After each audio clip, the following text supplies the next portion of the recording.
कहते हैं असफलता केवल यह सिद्ध करती है कि सफलता का प्रयत्न पूरे मन से नहीं हुआ। गुड मॉर्निंग एवरीवन, मैं शंकर कुमार आप सबों को एक बार फिर हमारे केमिस्ट्री टीचिंग पॉइंट के यूट्यूब चैनल में आप सबों का स्वागत है।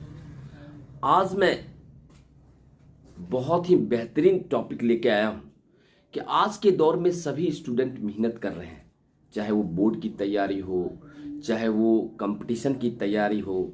सभी स्टूडेंट बहुत मेहनत कर रहे हैं। सभी चाहते हैं कि मैं बोर्ड में टॉपर बनूं, मैं कंपटीशन में 1 to 10 रैंक में आऊं।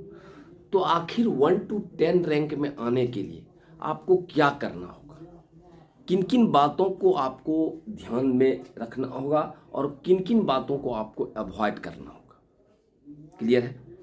आज हम उन सारी पॉइंट को आपके सामने एक्सप्लेन करूंगा कि जिस पॉइंट्स को आप अगर अपनाएं तो मुझे लगता है, मुझे विश्वास है कि आप भी टॉपर बन सकते हैं। तो चलिए, वो सब कौन सा पॉइंट है जिसको हम अप्लाई करके हम भी बोर्ड एग्जामिनेशन, चाहे वो इंजीनियरिंग का हो चाहे मेडिकल्स में, अव्वल नंबर ला सकते हैं और टॉपर की लिस्ट में आ सकते हैं। तो वो कौन कौन सा पॉइंट है? चलिए, सबसे पहला है रूटीन वाइज स्टडी। बहुत इंपॉर्टेंट पहला फैक्टर जो है वह है routine wise study. Routine wise study का मतलब ये हुआ कि हमको प्रत्येक सब्जेक्ट को रूटीनबद्ध तरीके से पढ़ना है कि हमको केमिस्ट्री कितना देर पढ़ना है, फिजिक्स कितना देर पढ़ना है, बायोलॉजी कितना देर पढ़ना है।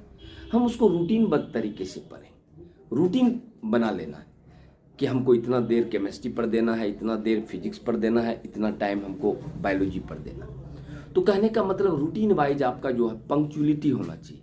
पर डे का वो रूटीन आपको होना चाहिए कि इतना देर हम फिजिक्स पढ़ेंगे, इतना देर केमिस्ट्री पढ़ेंगे, इतना देर बायोलॉजी पढ़ेंगे। तो प्रत्येक सब्जेक्ट पर रूटीन वाइज स्टडी। रूटीन का मतलब समझ रहे हैं कि आपका दिनचर्या जो है वो परफेक्ट होना चाहिए पर डे के हिसाब से। क्लियर? दूसरा है आपका avoid social media app. Social media app से कृपया अपने आप को दूर रखें, लाइक व्हाट्सएप, फेसबुक, इंस्टाग्राम। ये जितना आप सोशल मीडिया से आप दूर रहेंगे, क्योंकि होता है क्या कि अब अगर आप सोशल मीडिया से जुड़े रहेंगे तो it's the wastage of time. यह आपका समय को बर्बाद करता है और समय के साथ साथ आपके माइंड को भी डाइवर्ट करता है। तो कहने का मतलब ये हुआ कि हम मेरी ये रहेगा कि आप ज़्यादा से ज़्यादा जो है सोशल मीडिया ऐप से आप अपने आप को दूर रखें। तो क्योंकि आपका इससे क्या होगा, समय की बचत भी होगी और आपका दिमाग जो है वो डाइवर्ट नहीं होगा, दिमाग का जो संतुलन है वो ठीक रहेगा। क्लियर है? तो ये है सेकेंड फैक्टर जो कि है avoid social media app like WhatsApp, Facebook, Instagram जो भी। तीसरा जो है वो है रेगुलर रिवीजन। आप जो भी पर डे पढ़ते हो, सपोज मान लीजिए किसी चैप्टर को आपने पढ़ा, उसको आप रेगुलर उसको रिवाइज करते रहिए। रिवाइज करने से क्या होता है कि वो आपको दिमाग में रिकॉल बना रहेगा लंबे समय तक।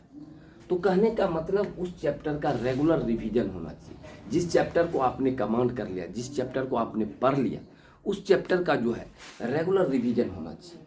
टाइमली जो भी है 2 दिन 3 दिन में आपका जो उस चैप्टर को रिवाइज अगर आप करते रहते हैं तो उस चैप्टर पर आपका एक पकड़ बन जाता है। आखिर इस पर जो भी क्वेश्चन होगा तो वो आप सॉल्व कर सकते हैं। तीसरा है आपका चौथा पॉइंट है फोकस ऑन इस सब्जेक्ट।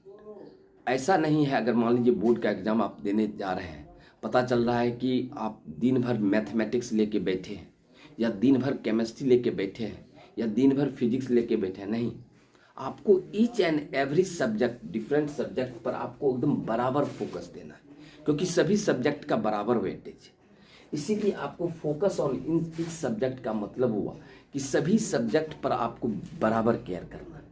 जितना आपको फिजिक्स पर ये है उतना केमिस्ट्री पर, उतना मैथ या बायोलॉजी पर। क्लियर है? पांचवा है एक्सीलेंट प्रेजेंटेशन। एक्सीलेंट प्रेजेंटेशन का मतलब हुआ, बहुत बच्चे क्या होते हैं कि बहुत अच्छा लिख के भी आते हैं लेकिन उनके मार्क्स उतनी बेहतर नहीं आते। कारण क्या है? कारण ये है कि उनका लिखने का जो प्रेजेंटेशन है वो बेहतर नहीं है। क्वेश्चन जो पूछा जा रहा है आप उसको पॉइंट वाइज करके जवाब नहीं दे रहे, यानी आपका लिखने का जो तरीका है, जैसा एग्जामिनर चाह रहा है वैसा आपका लिखने का तरीका नहीं है। तो कहने का मतलब हुआ कि ये प्रेजेंटेशन, एक्सीलेंट प्रेजेंटेशन का मतलब हुआ आपका लिखने का, किसी भी चीज़ को उत्तर देने का जो शैली है वह ज़बरदस्त होनी चाहिए, ताकि एग्जामिनर चेक करे तो उसका मन खुश हो जाए कि नहीं बच्चा कितना मेहनत किया। तो कहने का मतलब हुआ एक्सीलेंट प्रेजेंटेशन का मतलब हुआ कि आपका प्रेजेंटेशन एक्सीलेंट होना चाहिए।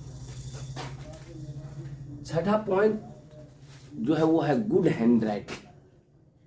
ये ऐसा देखा गया है कि जिन भी बच्चों का हैंड राइटिंग बहुत अच्छा होता है तो उस बच्चों के मार्क्स बहुत अच्छे आते हैं। अब हैंड राइटिंग जैसा भी हो, लेकिन हम ये तो जरूर कर सकते हैं कि अपने हैंड राइटिंग को साफ सुथरा, मीन्स कट कुट से बचें। यानी कि गुड हैंड राइटिंग का मतलब हुआ हैंड राइटिंग ऑल्सो इम्पैक्ट जो है वह अच्छा इम्पैक्ट डालता है। एग्जामिनर जो चेक कर रहा है आपका कॉपी, उसके माइंड पर एक अच्छा इम्पैक्ट डालता है। तो कहने का मतलब गुड हैंड राइटिंग भी कहीं ना कहीं आपके अच्छे मार्क्स लाने में एक बहुत बड़ा रोल प्ले करता है। तो कहने का मतलब कोशिश कीजिए कि एग्जामिनेशन में आप बहुत साफ सुथरा और सुडौल हैंड राइटिंग में लिखें। तो गुड हैंड राइटिंग जो है वो भी आप अगर अच्छे से करते हैं तो मुझे लगता है कि यह आपको अच्छे मार्क्स लाने में बहुत मददगार साबित होगा। सातवां है chapter wise summary. Chapter wise summary का मतलब हुआ कि जितना भी चैप्टर आप पढ़ते हैं उस चैप्टर का एक समरी, सारांश होना चाहिए, कि ताकि हमको कम टाइम में उसको हम रिवाइज कर सकें। समरी मतलब सारांश। तो कहने का मतलब प्रत्येक चैप्टर का वो हमारा समरी होना चाहिए। जैसे मैथमेटिकल्स फार्मूला है उसको हम एक साथ रखेंगे, केमिस्ट्री का कोई फार्मूला है उसको हम एक साथ रखेंगे, फिजिक्स का फार्मूला है उसको एक साथ रखेंगे, ताकि उसको हम कम समय में रिवाइज कर सकें। तो कहने का मतलब वो चैप्टर वाइज समरी का मतलब हुआ चैप्टर वाइज सारा टॉपिक का एक समरी चार्ट बना के उसको हम टाइमली उसको रिवाइज करते रहे। क्लियर है। और आठवां है that is the sound sleep.